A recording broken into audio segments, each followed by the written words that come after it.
தந்தை பெரியார் அவர்களால் புரட்சி கவிஞர் என்று சிறப்பாக பெயர் சூட்டப்பெற்ற பாரதிதாசன் அவர்களுடைய இன்றைக்கு பிறந்த நாள் பெருவிழா திருவிழா. இந்த நாளை ஒரு நாள் அல்ல, ஒரு வாரமாக, தமிழ் வாரமாக, செம்மொழி தமிழ் சிறந்தோங்கி வருவதற்கு இலக்கியத்தின் மூலமாக தொண்டரம் செய்த அந்த புரட்சி கவிஞருடைய நாளை ஒரு வாரம் தமிழ் வளர்ச்சி நாளாக கொண்டாட வேண்டும் என்று உலகத் தமிழர்களுடைய வேண்டுகோளுக்கிணங்க நம்முடைய திராவிட மாடல் ஆட்சியினுடைய முதல்வர் மு.க. ஸ்டாலின் அவர்கள் சென்ற ஆண்டு உத்தரவிட்டார், ஆணையிட்டார். அதன்படி உலகம் முழுவதும் இன்றைக்கு புரட்சி கவிஞர்களுடைய பிறந்த நாளை சிறப்பாக தமிழ் வளர்ச்சி நாளாக கொண்டாடுகிறார்கள்.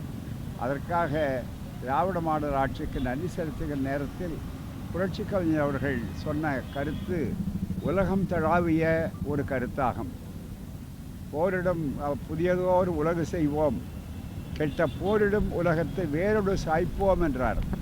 அது இன்றைக்கு எவ்வளவு தேவை என்பது எல்லா மக்களும், உலக மக்கள் உணர்கிறார்கள்.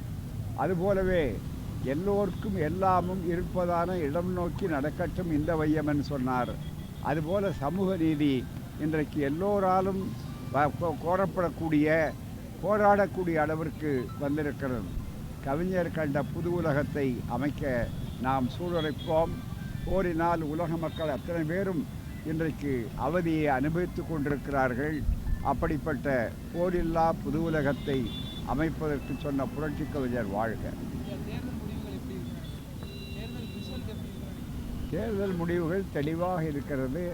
மீண்டும் திராவிட மாடல் ஆட்சிதான். அதுவரை 4ஆம் தேதி காலை மாலை வரையில் அவரவர்கள் கனவு காணுவது 3ஆம் தேதி இரவோடு முடிந்துவிடும் என்றாலும் ஊடகங்கள் மிகப்பெரிய அளவிற்கு அவரவர்களுக்கு தோன்றியதை எழுதி கொண்டிருக்கிறார்கள். மக்கள் தெளிவாக இருக்கிறார்கள், தெளிவாக வாக்களித்திருக்கிறார்கள். புதிய ஆட்சியினுடைய அத்தியாயம் என்பது மீண்டும் திராவிட மாடல் ஆட்சிதான்.